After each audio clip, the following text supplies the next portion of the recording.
نحمده ونصلي على رسوله الكريم أما بعد فقد قال الله تبارك وتعالى في كلامه المجيد وفي فرقانه الحميد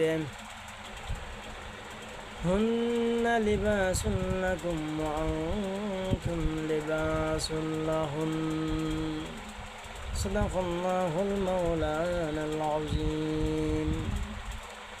সম্মানিত মুসলিম ভাইরা, বিশেষ করে ওই সমস্ত যুবক ভাইদের প্রতি আজকের এই আহ্বান, যারা এখনো বিবাহ করেন নাই, বিবাহ করার আগে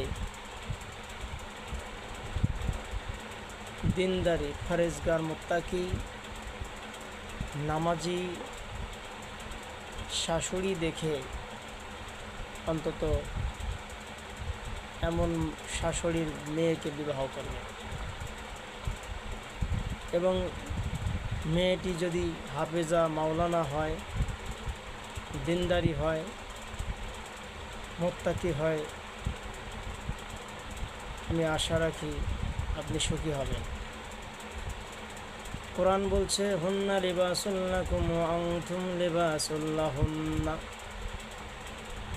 কোরআন বলছে নারীরা হলো পুরুষের পোশাক, পুরুষ হলো নারীর পোশাক। অর্থাৎ স্বামী স্ত্রীকে বোঝানো হয়েছে, স্ত্রী হলেন স্বামীর পোশাক, স্বামী হলো স্ত্রীর পোশাক। তার মানে হলো স্ত্রীর পোশাক রূপক অর্থে ব্যবহৃত হয়েছে এখানে। স্ত্রী যেমন একটি পোশাক, তার দেহের আবৃত্তি এবং তার সমস্ত কিছু ঢেকে রাখে, সংরক্ষণ করে, হেফাজত করে পোশাক, গায়ের পোশাক, এবং তার সম্মানিত করে, তাকে তার মর্যাদা বাড়িয়ে দেয় পোশাকের মাধ্যমে। তেমনিভাবে পুরুষও তার নিজের প্রেস্টিজ, সম্মান, ইজ্জত সর্বাধিকভাবে বজায় রাখে তার পোশাকের মাধ্যমে। তদ্রূপভাবে আল্লাহ সুবহানাহু ওয়া তাআলা পবিত্র কোরআনের মধ্যে বর্ণনা করেছেন হুন্না লিবাসুল লাকুম ওয়া আনতুম লিবাস